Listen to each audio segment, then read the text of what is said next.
gostaria de voltar a agradecer a presença de todos aqui e parabenizar também aquilo que foi um percurso de dedicação à escola em Portugal e também de dedicação à investigação e a novos contributos, à inovação pedagógica de uma forma mais geral.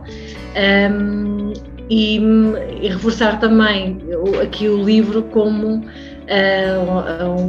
uma forma de, acima de tudo, de preencher uma lacuna que existia na literatura sobre a integração destes vários conceitos que nós vamos abordar hoje, relacionado com a gestão da educação no país e os conceitos cujo desenvolvimento é necessário e que vamos ter a oportunidade também de abordar. E este momento hoje também funciona como aquilo que é um culminar de um processo e de um compromisso que tínhamos estabelecido em conjunto de poder ficar registado e proliferar também nas próximas gerações e dar continuidade também àquilo que em algum momento foi um sonho da nossa parte e que se concretizou e transformou em realidade.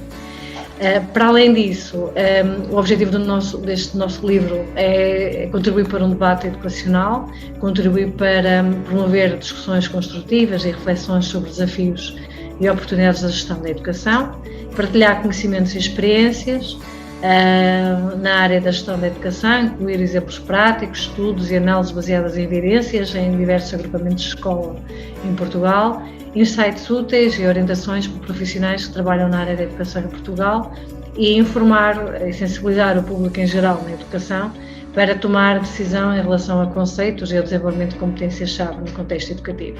Portanto, esse é o nosso objetivo, estarmos aqui hoje em conjunto e termos também esta oportunidade de contribuir para o desenvolvimento destas temáticas e também partilhar experiências daquilo que são realidades concretas em cada um dos agrupamentos de escola que estão aqui representados como testemunhos em termos de inovação e em termos de oportunidades de desenvolvimento de ferramentas aplicadas ao contexto real da educação. Com pessoas com muita experiência também do ensino, especialmente até do ensino secundário, eu digo isto não inocentemente, mas com uma perspectiva muito clara, porque penso que todos nós, os atores da educação, não só professores, mas pais e a sociedade em geral, penso que entendem todos que a educação tem mudado muito nos últimos anos. Eu penso que a última década, especialmente, tem feito ou tentado fazer grandes alterações na educação, muitas delas até através de tentativas de leis e decretos de leis. Eu acho que a educação dificilmente se muda por decreto de lei, muda-se mais pelas práticas dos professores, porque realmente os alunos são cada vez mais diferentes, são populações diferentes. A realidade antigamente mudava de 100 em 100 anos ou de 50 em 50, hoje em dia muda de 10 em 10 ou de 5 em 5. Necessariamente os alunos com que lidamos hoje são diferentes, têm perfis diferentes daqueles que eram os alunos há 5 anos, há 10, há 15, há 20. E esta realidade tem de facto mudado muito. E neste livro nós temos aqui contributos de áreas completamente diferentes, desde o ensino da música, passando pelo ensino da matemática, passando também pela questão da inteligência espiritual e da inteligência emocional no ensino. Portanto, acho que é um livro muito completo, como eu digo, com pessoas que têm décadas de experiência de ensino. E isto é que ajuda, de facto, estes estudos, esta investigação, estes contributos é que ajudam a mudar a investigação, não é propriamente o governo, o Ministério da Educação, o ensino superior, a mudar por decreto-lei determinadas práticas que muitas vezes depois ficam no papel e não chegam à sala de aula. E nesse aspecto sinto um grande orgulho em ter participado neste livro também. E de facto, aquilo que eu gostava de dizer também, mesmo para os restantes autores, e isto aplica-se a mim, já disse isto várias vezes noutros livros que também escrevi, estava a dizer também, uma das principais mudanças que eu senti, eu estou mais ligado ao ensino superior, mas acho que cada vez mais esta divisão do ensino secundário para o superior é cada vez mais tênue, porque ainda saíram agora recentemente, no princípio do mês, as estatísticas da Direção-Geral de Estatísticas da Educação, e dizem que agora Portanto, antes de Bolonha, cerca de 30 a 35% dos alunos que acabavam o 12º ano seguiam para o ensino superior, depois passou a ser uma taxa um pouco mais metade, 55% a 60%, neste momento, dados do ano passado, já cerca de 83%, que é um número de facto marcante, 83% dos alunos que acabam o 12º ano seguem para o ensino superior. Portanto, isto é uma tendência que se verifica especialmente desde Bolonha, não é? Portanto, desde 2006 até agora, Bolonha tem quase 20 anos, está perfeitamente consolidado. Portanto, a educação tem que ser vista numa perspectiva já completamente diferente daquilo que era há uns anos. Portanto, o ensino deve ser cada vez mais integrado. Portanto, esta passagem não é propriamente uma ruptura epistemológica, como era antigamente a passagem do ensino secundário para o superior. Deve ser visto o sistema de educação todo ele integrado. E, de facto, este livro também vai ao encontro disso, né? Preocupação com os estudantes, centrado no estudante, não propriamente no currículo, não propriamente nas políticas de educação, mas claramente centrado no indivíduo, e acho que este livro consegue, de facto, atingir este claro objetivo. E gostava de terminar só a dizer uma coisa, porque ao longo destes 12 capítulos do livro são todos muito diferentes uns dos outros, por isso é que o livro é rico, na minha opinião, porque toca em áreas muito diferentes, são um livro científico, com artigos científicos, com estudos feitos também, com propostas também de solução ao mesmo tempo. E de facto vou terminar como comecei, né? Com uma frase também do Oscar Wilde, que eu espero que não se aplique aqui, porque os livros são cada vez mais raridades, né? Porque hoje em dia estamos numa época, não só por causa dos objetivos de desenvolvimento sustentável, para acabar com o papel, portanto cada vez mais há e-books, cada vez mais os alunos mesmo do secundário vão ter tendência a ser desabituados de ler livros em suporte papel, passam a ver tudo por esta transição digital, a ver quase tudo por computador, mas o livro ainda tem um aspecto simbólico que eu gostava que este tivesse também, porque como dizia o Oscar Wilde já há muitos anos atrás, dizia que realmente os livros antigamente, por isso é que realmente eram poucos e havia vários exemplares no meu livro, eram escritos por muito poucas pessoas e eram lidos por muita gente. Hoje em dia, toda a gente escreve livros e pouca gente os lê. Inverteu-se, né? De certa maneira as coisas inverteram-se, que é uma frase que eu acho inteligentíssima, e de facto gostava que realmente esta tendência se invertesse, voltássemos um bocadinho nesta tradição do peso cultural, da formação da educação que tem o livro, apesar da transição digital. E nesse sentido, este livro acho que é um contributo muito feliz e muito importante. Quero agradecer também a todos o contributo e agradecer também à editora por ter confiado em nós. Portanto, parabéns a todos e muito obrigado.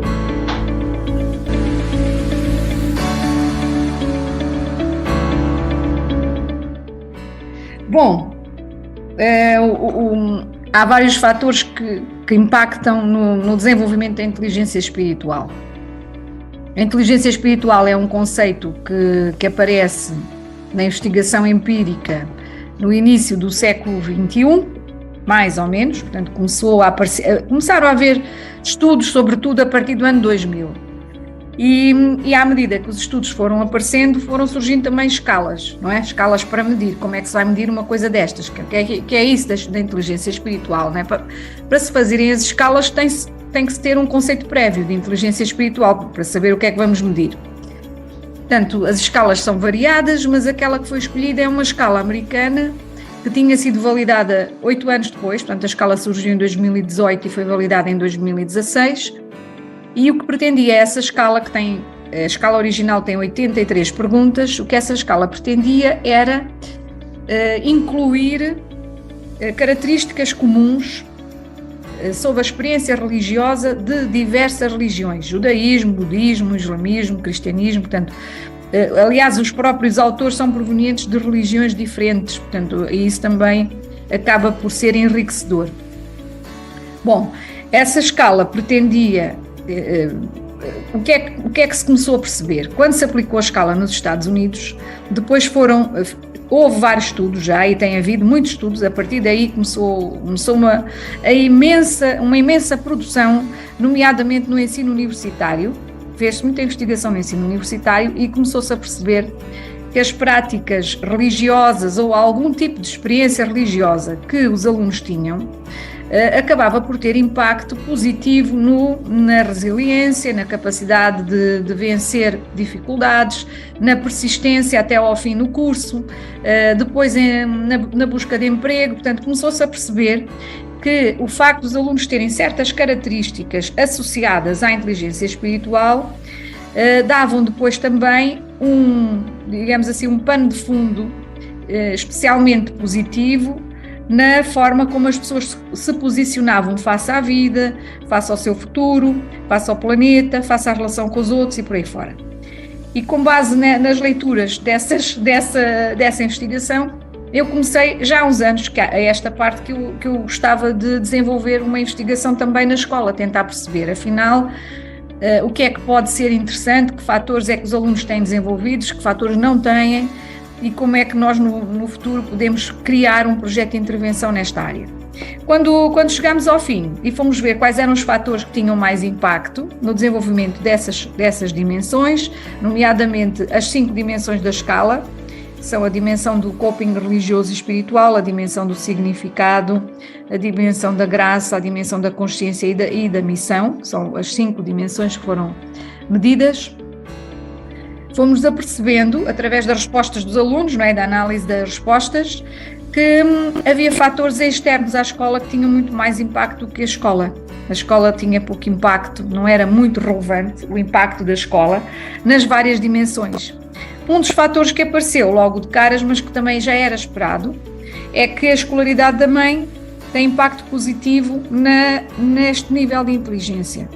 E depois, mais tarde, também deu para captar nos resultados que a escolaridade da mãe e do pai tinham um impacto positivo, por exemplo, nos níveis de gratuidade e no sentido de missão dos alunos. Portanto, quando os pais, no fundo, têm aqui um papel promotor de uma série de valores, por vezes diz-se que a família, não é? Há muitas vezes esta discussão, que a família já não contribui muito e tal, e que a escola está a fazer até o trabalho da família. Nos resultados que nós vemos aqui no inquérito, conseguimos perceber perfeitamente que a família tem um papel insubstituível, assim como também outras experiências que os alunos fazem. Portanto, a riqueza das experiências de sair, de viajar, de fazer voluntariado, portanto, são experiências que acabam por ter, sobretudo quando há impacto com outro tipo de culturas, ou seja, quando os alunos viajam para sítios diferentes, muito diferentes, e que têm que fazer uma adaptação àquela cultura, aí também se notou nos resultados escolares, nos resultados dos inquéritos, que os alunos, portanto, com mais experiências dessas, acabam por ter também digamos aqui, um contributo forte para o desenvolvimento dessas dimensões da inteligência espiritual. O que é que nós pretendíamos com tudo isto? Era tentar perceber se, de facto, a escola tem ou pode ter, portanto, isto no fundo, fica aqui a reflexão de fundo, se a escola tem ou pode ter um papel importante no desenvolvimento deste tipo de experiência, que acaba por vencer também um bocadinho aqui os preconceitos que às vezes há alguns sociais, não é? Nós temos uma cultura muito pouco atreita a considerar a religião como um fator de sucesso. Por vezes até se considera que a religião é um fator de insucesso, que a pessoa fica meio fechada lá nos dogmas e assim, mas há outras dimensões da experiência religiosa e até da experiência espiritual que podem potenciar, de facto, sucesso na vida. E este inquérito também acaba por demonstrar isso, porque um dos fatores positivos que impactou as respostas em 4 das 5 dimensões foi exatamente a prática da religião, quer fosse regular, quer fosse ocasional, da religião de origem. Portanto, também teve aqui um papel importante nos resultados. E, portanto, olha, o que nós estamos a descobrir é que, afinal, se calhar há assuntos e há temas que provavelmente a escola tem de abordar de outra maneira, de uma maneira provavelmente mais aberta, dando até aos alunos tempo para a reflexão, tempo para pensar, tempo para meditar, por exemplo, que são competências fundamentais para a pessoa se posicionar face ao sentido da vida, face ao propósito existencial, ao seu projeto futuro, o que é que quer fazer, como é que se sente feliz, onde é que pode realizar-se mais como pessoa, portanto, tudo questões que são essenciais, no fundo, e que muitas vezes as escolas, porque têm a preocupação dos currículos e de cumprir os programas, são coisas que muitas vezes ficam para segundo plano. Portanto, e aqui eu penso que este estudo, sobretudo, alerta para essa necessidade, porque quais foram as duas dimensões onde onde há resultados mais fracos nestes alunos? É exatamente na dimensão do coping religioso e na dimensão da missão, que são duas dimensões importantíssimas para a pessoa ter um projeto de vida sustentável no tempo.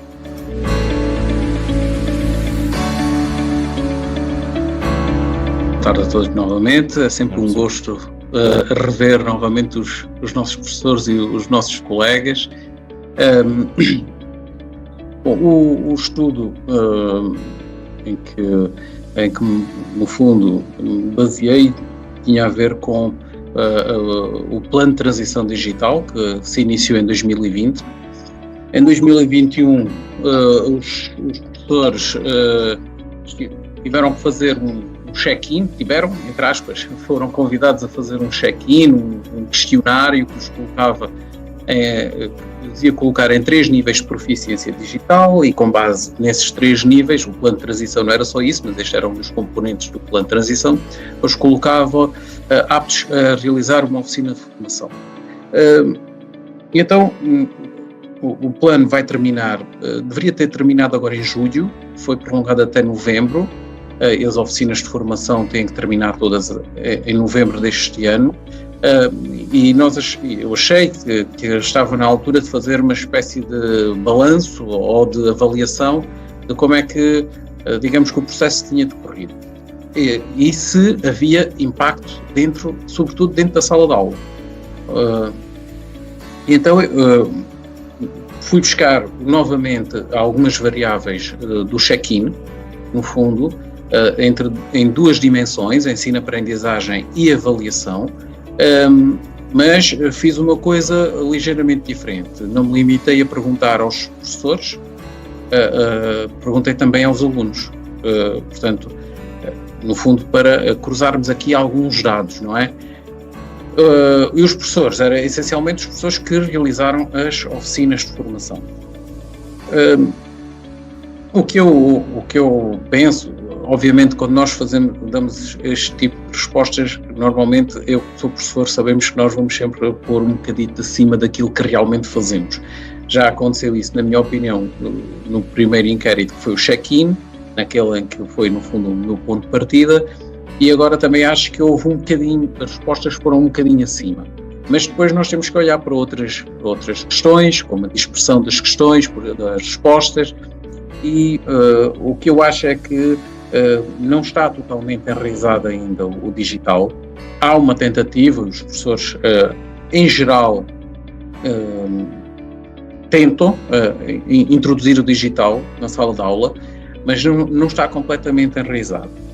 Mesmo no caso dos alunos, isso também se nota. Há muito aquela noção de que os alunos são muito bons no digital. Eu não acho isso. Eu acho que os alunos são bons nas redes sociais e em 2 ou 3 aplicações de telemóvel. Se pusermos um computador à frente, já não é exatamente a mesma coisa. Agora, é verdade que aprendem com muita facilidade usar determinadas aplicações. Isso sim, acho que aprendem com muita facilidade. Voltando novamente aos resultados do artigo, eu acho que, do estudo, eu acho que as respostas foram sobrevalorizadas, não traduzem completamente a realidade e temos que olhar para outras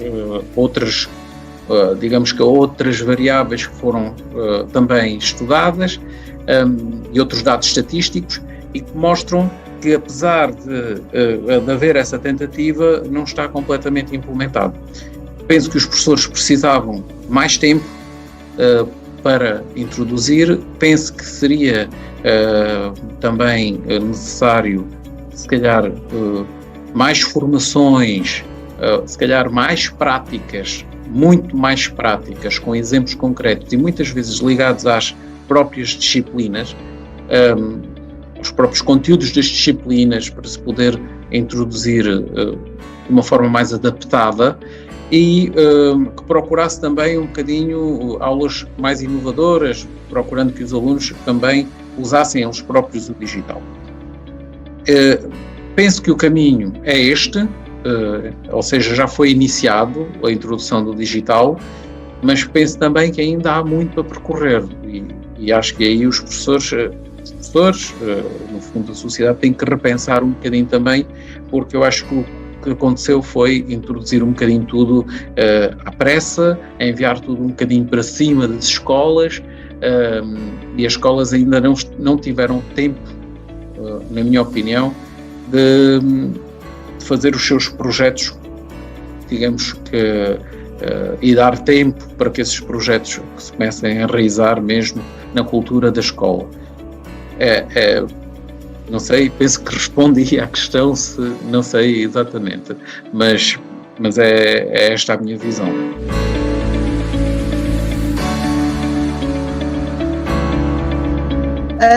Este estudo foi feito em conjunto com a professora Ana Meirinhos, está ali.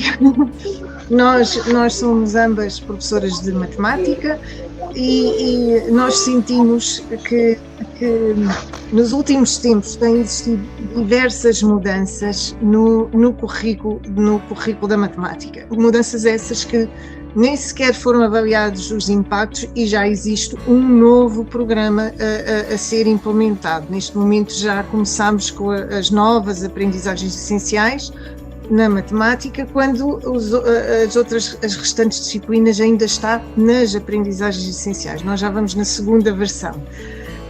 E o que é que nós sentimos? Nós sentimos que os professores estão constantemente com novos programas, novas metodologias de ensino, necessidade de formação, necessidade de atualização dos conhecimentos constante.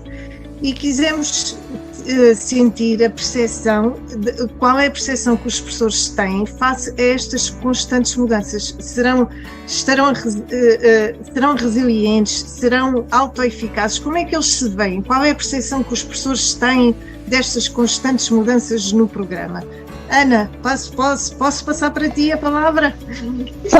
Podes passar para mim. Boa tarde. É assim, o que é que nós, pronto, como a Marta disse, nós estávamos com algumas expectativas, queríamos perceber qual é que era, ao fim e ao cabo, a sensação que o professor tinha com estas alterações constantes.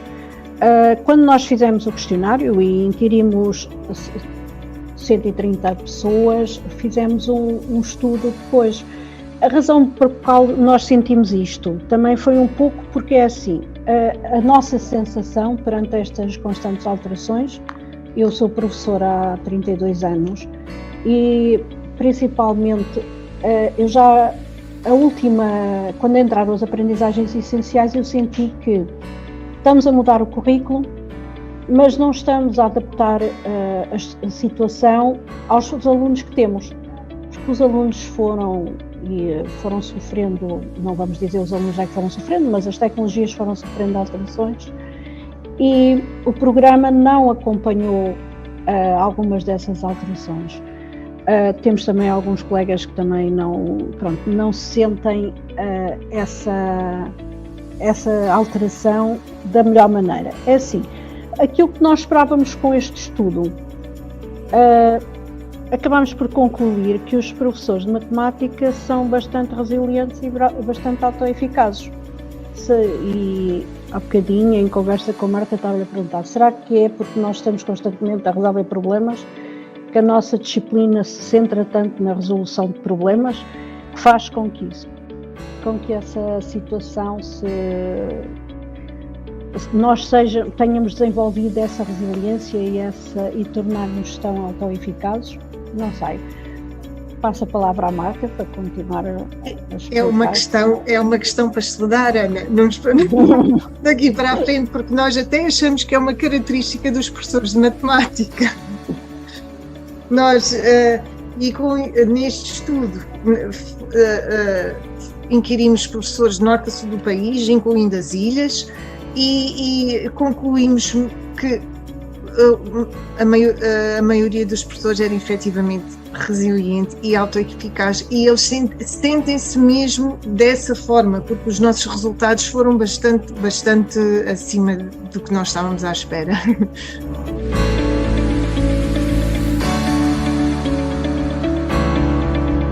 É uma alegria ver-te novamente. Eu sou professor de Física e Química há 26 anos e o conceito nasceu há 6, numa altura em que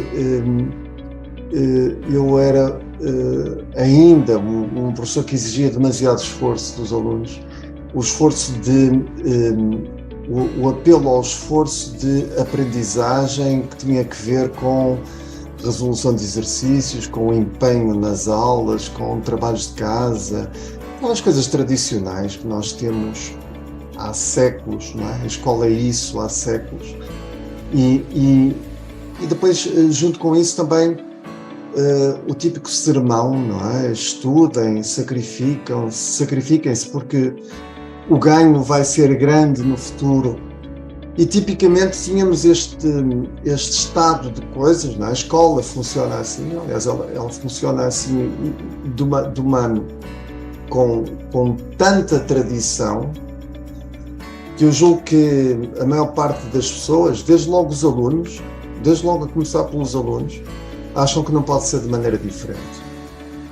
E então há 6 anos atrás, depois de ter passado muito tempo a exigir este sacrifício e este discurso, este tipo de ambiente de sala de aula e de escola, há 6 anos atrás comecei a perceber-me que talvez tivéssemos neste momento condições, quer ao nível dos alunos, ao nível dos pais, não é? Há uma grande mudança da forma como a sociedade vê a escola nos últimos anos, já foi aqui falado sobre isso, mas essa mudança, o que me pareceu mais interessante nela foi que a importância que é dada pelas famílias às escolas aumentou exponencialmente. E neste momento as pessoas apercebem-se de como estudar tem uma consequência grande depois no futuro.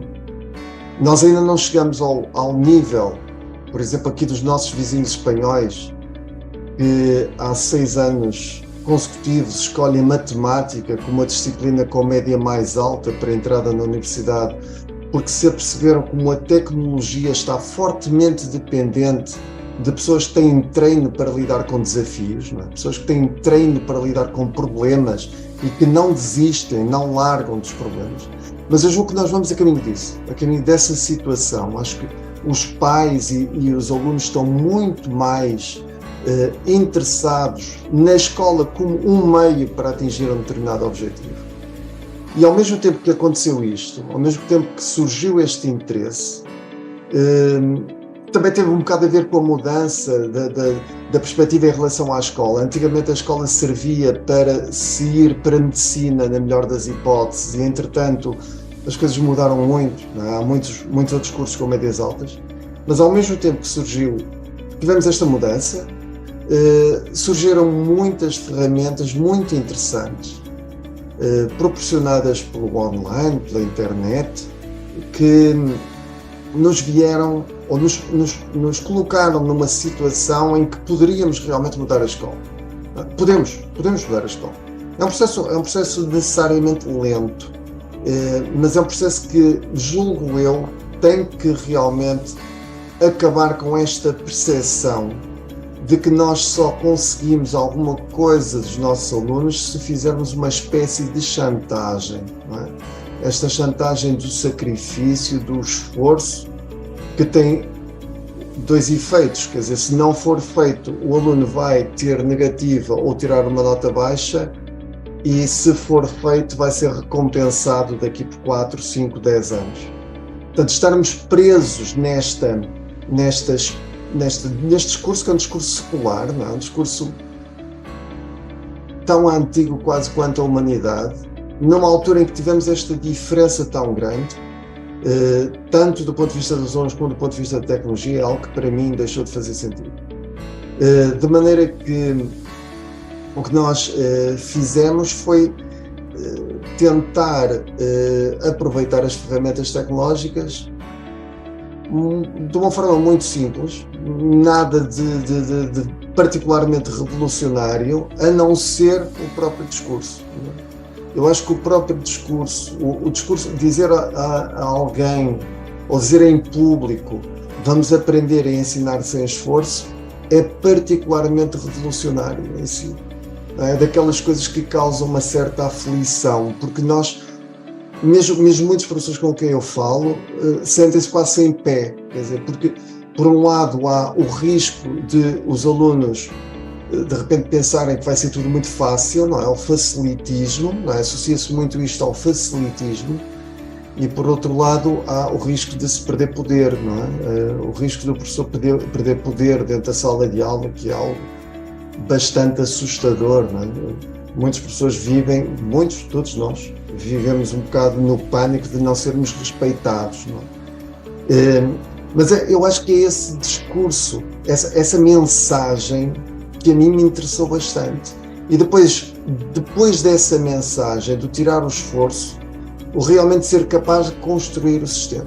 O sistema está descrito no artigo, eu penso que não será aqui particularmente interessante fazer uma descrição do sistema, mas eu tenho uma mensagem de esperança. Essa mensagem de esperança é que funciona.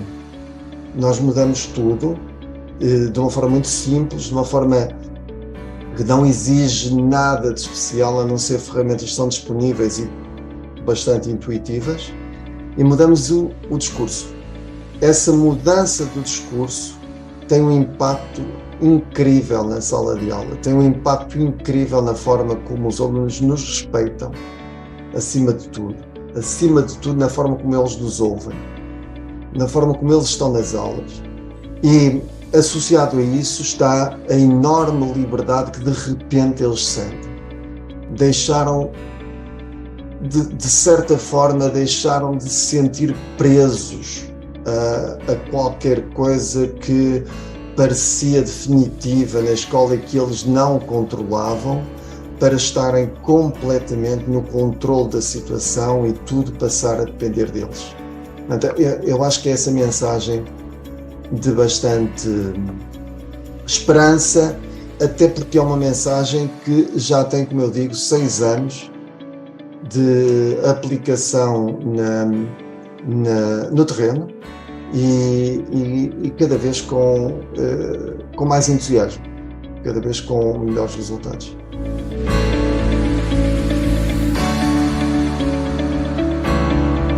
É verdade, eu lido todos os dias com alunos, sou professora há 26 anos e este ano tive um desafio muito grande, deram-me um curso profissional de apoio psicossocial. Portanto, muitas histórias de vida complicadas e eis não quando eu olhei para o meu artigo e disse que isto faz todo sentido. O meu artigo é uma revisão de literatura, destes conceitos que eu interliguei com a ajuda da professora Lourdes Neves, a quem muito agradeço todo o apoio ao longo deste processo, e cheguei à conclusão que, tal como a minha colega Helena, esses estudos começaram a partir de 2000, é verdade, na comunidade académica, mas efetivamente nós só a partir de 2008 é que começamos a ter escalas validadas. A escala que eu tinha para utilizar, por motivos depois pessoais, não foi possível utilizá-la, eu já tinha a escala validada, era a escala de King, um estudioso destas áreas do Canadá, considerado também um dos precursores destes estudos, mas depois eu acabei por me focar na ligação entre estas duas inteligências e em algumas questões que já foram aqui abordadas. Quando nós falamos da inteligência emocional, falamos exatamente de tudo isso que é a autorregulação, o saber estar, o controlarmos aquilo que vamos, como vamos responder às situações sem entrarmos aqui em colapso. E todos esses limites, essas regras foram de alguma forma perdidas durante um período em que nós estivemos em confinamento e portanto bastava vestir a parte de cima, não é? E pôr-nos em frente ao computador, à nova tecnologia, e está tudo resolvido. E ficaram muitas coisas por resolver, ficaram coisas por resolver a nível emocional e ficaram coisas por resolver a nível espiritual. A minha espiritualidade, ao contrário da Helena, não está relacionada com a questão da religião. Eu optei por uma outra abordagem que nos faz aqui a passagem para 5 grandes etapas, que são a consciência, a graça, o sentido, a transcendência e a verdade.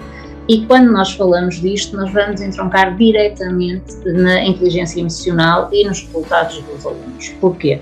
Porque a consciência tem dentro de si 3 competências essenciais, como a atenção, a intuição e a capacidade de gerir o stress.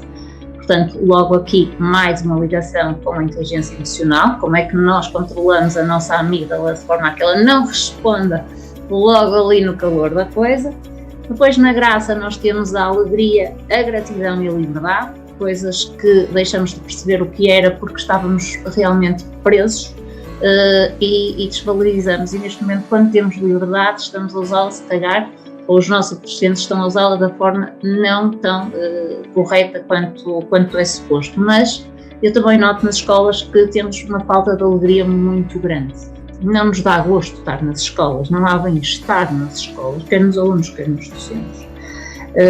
E isso também nos leva a perceber, será que eu sou grato por tudo isto que eu consegui? Eu neste momento tenho uma escola que me oferece todas as tecnologias, nós temos um ministério que nos fornece os computadores, os kits digitais, todas as ferramentas que nós podemos aliar à inteligência artificial e inclusive ao ChatGPT, que toda a gente agora fala que faz os trabalhos dos meninos, mas não só. E depois temos a questão do sentido, do propósito da vida humana. Além disso, temos a vertente da transcendência, que nos vai levar para a nossa perspectiva holística enquanto seres humanos, e isso, lamento, a inteligência artificial não vai conseguir fazer para já. Vai conseguir substituir muitas tarefas, mas não nos vai levar ao nosso holismo, à nossa prática e, sobretudo, à nossa relação connosco e com o outro. E nesta perspectiva vamos entrar então na última perspectiva da teoria espiritual, que nos diz que no âmbito da verdade nós temos a abertura aos outros, à inovação, à cooperação, a tudo que seja uma forma de podermos entrar em diálogo, em convergência, em sinergia, para ganharmos confiança e plenitude. Portanto, o que nós procuramos aqui, ou aquilo que eu pretendi aqui perceber, foi de que forma é que nós conseguimos encontrar um sentido para a nossa vida, desenvolver os nossos múltiplos níveis de consciência, tendo noção que o tempo de concentração dos alunos é bastante reduzido e, sobretudo, estando eles tão focados perante ecrãs, não é? Que tenham noção de que a vida é uma preciosidade. Nós passamos 2 anos fechados sem saber o que é que ia acontecer no dia seguinte, continuamos a não saber, porque eu sou de filosofia, portanto continuamos a não saber o que é no dia seguinte, mas há esperança certamente. E depois a transcendência, ou seja, irmos para além daquilo que são as nossas capacidades, fazermos o nosso autodesafio e propormos a ir mais longe. No meu artigo eu digo, em jeito de conclusão, citando aqui o Luke, que todo o trabalho em educação, dada a sua natureza formadora, implica a ação de liderança, que se constitui na capacidade de influenciar positivamente pessoas para que em conjunto aprendam, constituam conhecimentos, desenvolvam competências, realizem projetos, promovam melhorias em alguma condição e até mesmo se divirtam juntos de modo construtivo, desenvolvendo as inteligências social, emocional e espiritual. Esta citação do Luke vai exatamente de encontro àquilo que é hoje o nosso PASEL, que é o perfil dos alunos à saída da escolaridade obrigatória e, curiosamente, esse perfil preconiza aquilo que já vem na Lei de Bases do Sistema Educativo de 86, ou seja, andamos aqui há 20 anos a tentar descobrir o óbvio, que é um desenvolvimento integral dos alunos numa perspectiva integrada e integral de competências que os preparem para um mundo globalmente desafiante e em constante mutação.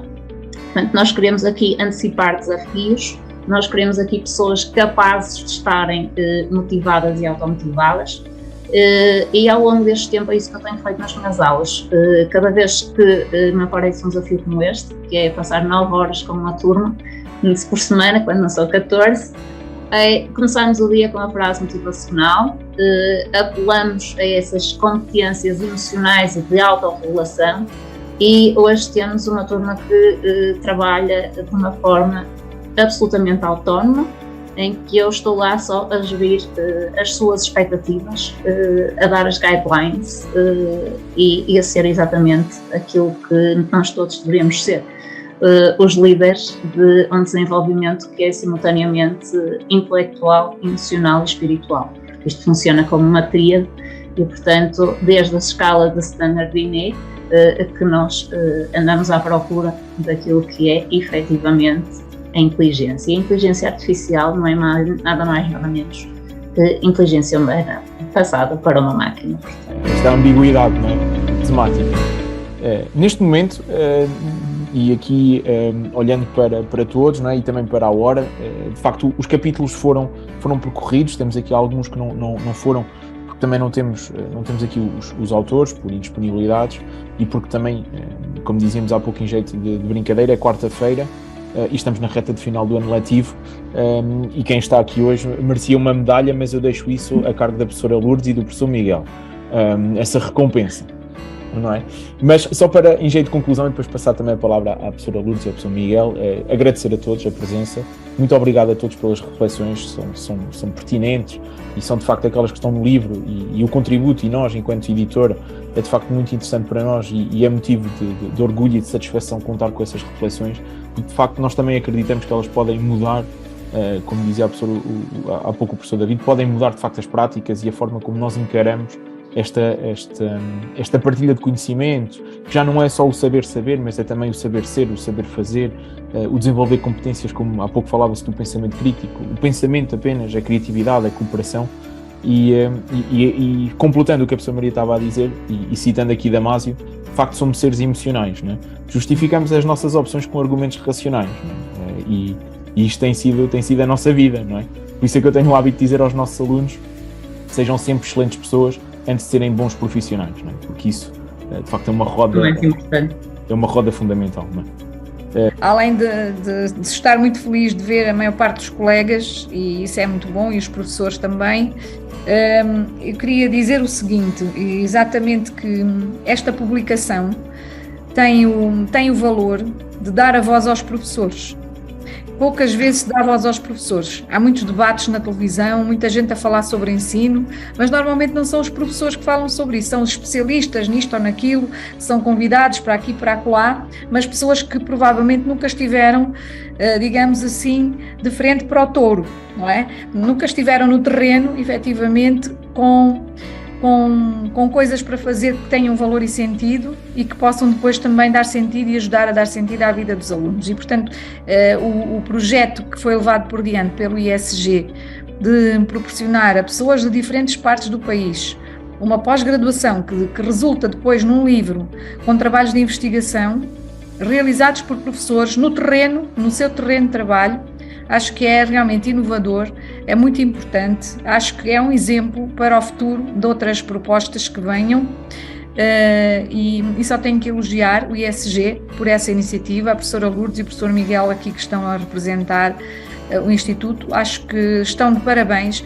E há outro aspecto que também contribuiu muito para a qualidade deste trabalho, é a forma inovadora com que está organizada a pós-graduação, que também foi essencial. Não há nenhuma pós-graduação que eu conheça na área da gestão com este caráter inovador que teve do ISG. Portanto, para mim, como diretora, que já tinha um doutoramento em Ciências da Educação na área da organização escolar, eu vim fazer esta pós-graduação com muito gosto. Acho que aprendi muito, e exatamente porque pudemos partilhar muito no formato que tivemos online, que nem estávamos presentes, nem nos conhecíamos, só nos conhecíamos pela internet, não é?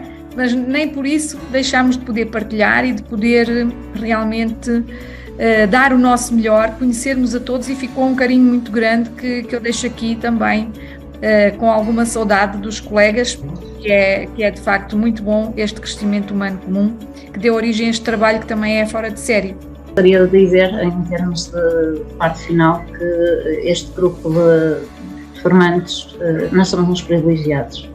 Somos uns privilegiados pela formação que tivemos, pelas partilhas que tivemos, pelos amigos que fizemos para a vida. E eu tenho a prova disso neste momento, nestas andanças muito loucas de pode vir a sair daqui a uns dias. E, portanto, a reunir pessoas de todos os pontos do país, das ilhas, e conseguir fazer um livro que é um marco, porque os livros são um marco e nós também somos responsáveis por fazer passar isso aos nossos alunos. E eu lembrei-me de uma coisa que fiz este ano, que foi lançar um desafio mensal e dar-lhes meia dúzia de livros, assim, fora da caixa para eles lerem. E este ano eu recebi o feedback da biblioteca a dizer: algo se passa nesta escola porque foram requisitados mais livros de filosofia do que é normal. E portanto a leitura não está perdida. E o livro é sempre aquele marco que nos vai deixar como os privilegiados de termos uma voz que vai ficar para sempre, não é? Porque o papel permanece, apesar dos 400 e poucos graus Fahrenheit a que ele se queima, como diz o título do filme. E portanto agradecer-vos toda esta possibilidade de termos chegado a pessoas que nós individualmente não conseguiríamos chegar. Portanto, como privilegiados que fomos, eu acho que os meus colegas partilham, tal como a Helena disse, desta família que nos tornamos e que estamos cá uns para os outros durante alguns anos, eu espero Deus, alguns anos. Queria também dizer que gostei imenso desta experiência, foi para mim também um momento de excelente partilha convosco, do pouco que sei e do muito que aprendi, e foi também muito positivo porque nós sabemos que realmente o papel do professor é fundamental e que fica para a vida, não é? Porque ele fica para o infinito. Uma vez que nós tocamos em alguém e esse alguém vai tocar noutra pessoa, ou seja, é um movimento perpétuo que nunca termina. E eu acho que é realmente isso que me faz continuar a gostar tanto de ser professora, de estar agora aqui com vocês, de ter estado todo dia a trabalhar com alunos, de continuar agora daqui a um bocadinho a estar com mais alunos, mas principalmente de ver florescer todas estas ideias que vamos partilhando e sentir quão bom é continuar a ser professores nestes momentos de grande incerteza. Porque aquilo que eu tenho dito mais é que nós vivemos e continuamos num mundo que é essencialmente marcado pela incerteza e é muito bom termos tantas pessoas a continuarem a gostar de ser professores e de continuarem a investir na docência e de continuar a fazer esta magia que é ser professor e de aprendermos com ele e de nós também, enquanto professores, também continuarmos a aprender para sermos realmente melhores professores, porque é realmente nessa especificidade da docência que realmente nós somos especialistas. E então é muito bom aprender para continuarmos a dar também aos outros e a dar-nos enquanto pessoas. Um grande beijinho a todos, gostei muito de vos ouvir e um beijinho também para a Lourdes, um beijinho muito grande. Muito obrigada. Muito grande. É uma relação para a vida que temos em conjunto e que sem sombra de dúvida irá permanecer sempre. E foi precisamente esse sentido de compromisso e de complementaridade e de confiança e de manter aquilo que nós tínhamos definido em conjunto. Foi esse o principal motivo pelo qual nós estamos aqui hoje e pelo qual também fizemos crescer este trabalho e dar. Eu tinha-vos prometido que isto seria feito e que também seria entregue ao Ministro da Educação, e foi esta semana passada. Portanto, eu enviei-vos a evidência da entrega desta publicação na semana passada, portanto está cumprida também essa parte, e só falta estar com ele pessoalmente noutro contexto com mais tempo, mas há de chegar essa hipótese também para lhe mostrar aquilo que os professores fazem no terreno é, acima de tudo, dar-lhes voz e também dar o exemplo, não é só daquilo que são práticas inovadoras, mas também aquilo que são soluções para muitos dos problemas que existem atualmente no ensino e que outros professores também precisam de ter essa informação e ter esse conhecimento. Por isso, acima de tudo, o nosso trabalho é o trabalho de todos que estão aqui presentes e também daqueles que infelizmente não puderam estar aqui hoje e que me têm dado feedback que estão presos em reuniões. A propósito do tema das reuniões, que era um tema que era importante ter sido falado também para o professor Joel, a eficácia das reuniões e o tempo que elas devem durar e para podermos cumprir outros objetivos também da nossa vida, mas acima de tudo que a nossa voz também chegue a muitas outras para mantermos aquilo que é a crença de que a educação será sempre um pilar fundamental da sociedade e do crescimento dos seres humanos como